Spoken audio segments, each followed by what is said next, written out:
Pemirsa apa kabar? Saya Lili Suryati akan membawakan Warta Berita PTS tanggal 31 Juli.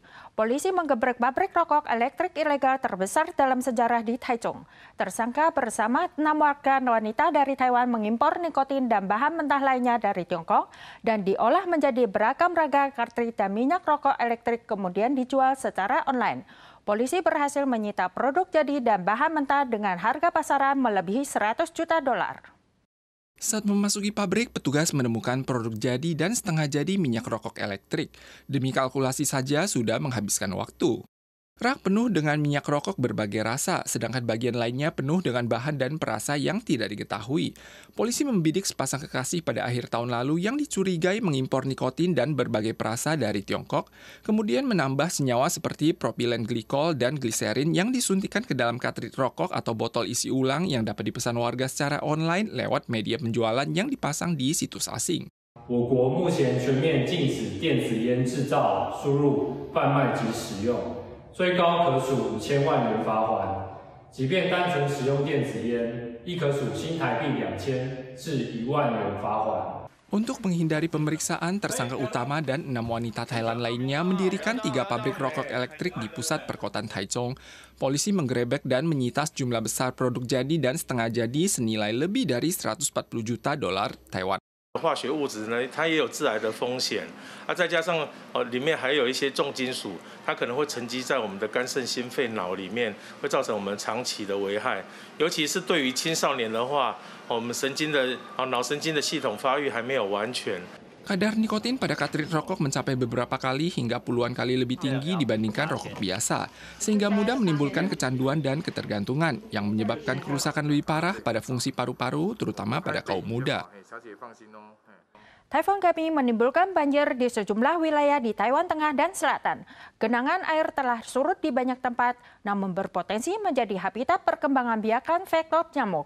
Kementerian Kesehatan dan Kesejahteraan mengingatkan, tercatat 155 kasus demam berdarah dengue impor pada tahun ini. Merupakan rekor tertinggi periode yang sama dalam 5 tahun, 2 pekan mendatang menjadi masa kritis pencegahan wabah.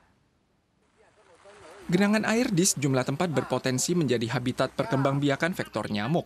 Pekan lalu ada 12 kasus DBD yang tertular di luar negeri, membuat total penularan dari luar negeri tahun ini menjadi 155 kasus. Mencatat rekor tertinggi untuk periode yang sama dalam 5 tahun terakhir. Berdasarkan pengalaman sebelumnya, 2 minggu pasca taifun merupakan masa kritis pencegahan wabah. 如果有任何的这个境外入登革病例没有被侦测出来，那在台风过后，那这个礼拜之后，这个次生源都会还有蚊媒的密度都会大增。 Taiwan juga mencatat 1 kasus penularan klaster batuk rejen baru pada sebuah keluarga. Penderita adalah seorang remaja berusia belasan tahun di wilayah utara yang belum pernah menerima vaksinasi batuk rejen. Total 41 pihak yang memiliki kontak termasuk keluarga dan rekan sekolah telah teridentifikasi. 29 diantaranya positif terinfeksi. 他的校园接触者呢，总共有37个人，卫生单位也安排了这个预防性投药。那目前是37个人里面已经有26个人完成了预防性投药。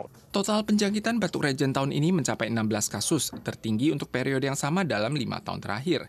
Sedangkan untuk DBD, Tentara Nasional telah dikerahkan untuk melakukan operasi pembersihan dan melakukan inspeksi acak di beberapa lokasi rawan DBD untuk memastikan tidak ada sumber perkembangbiakan yang tersisa setelah dibersihkan.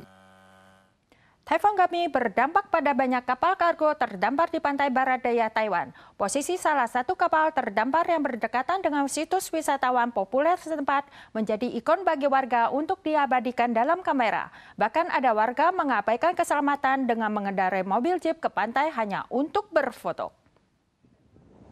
Kapal bernama Sophia yang terdampar di Thailand ini menjadi ikon untuk berfoto. Bahkan ada warga yang naik jeep untuk menuju ke pantai. Walaupun tidak ada larangan, warga diharap tidak mengendarai mobil ke pantai. Menurut statistik Dewan Urusan Kelautan, Taifun Gami telah menyebabkan 9 kapal kargo terdampar atau tenggelam di pesisir barat daya.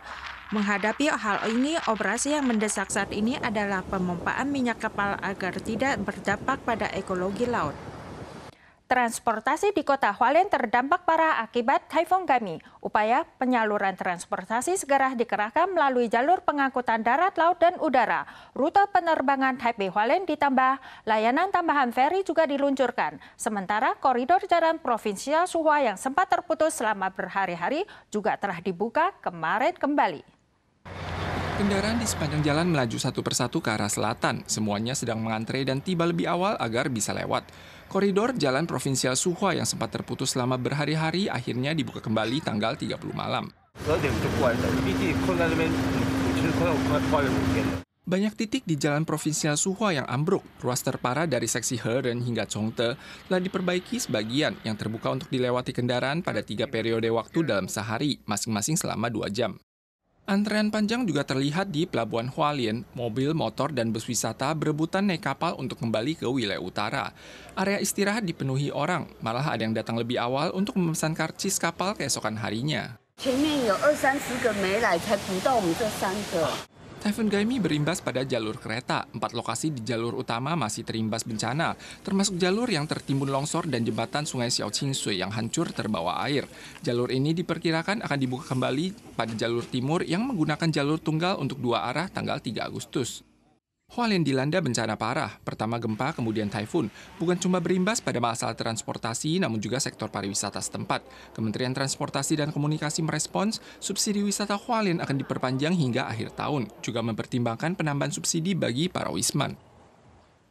Insiden seorang pria menikam 3 balita hingga tewas di sebuah desa Inggris Utara pada hari Senin lalu dipakai oleh kelompok sayap kanan sebagai bahan berita palsu di medsos. Berspekulasi ada keterkaitannya tersangka dengan agama Islam yang akhirnya berdampak pada kerusuhan jalanan melibatkan ratusan warga anti-Muslim.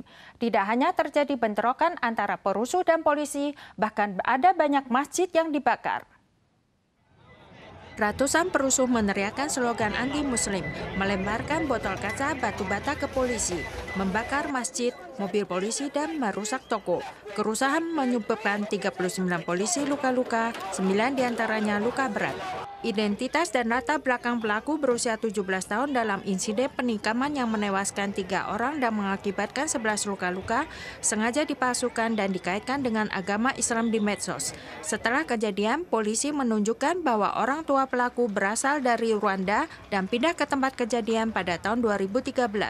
Maka mengimbau warga untuk tidak berspekulasi saat kasus tersebut masih dalam penyelidikan. Para pemirsa sekalian, sekian wadah berita dari PTS. Kita selalu lagi di lain kesempatan. Sampai jumpa.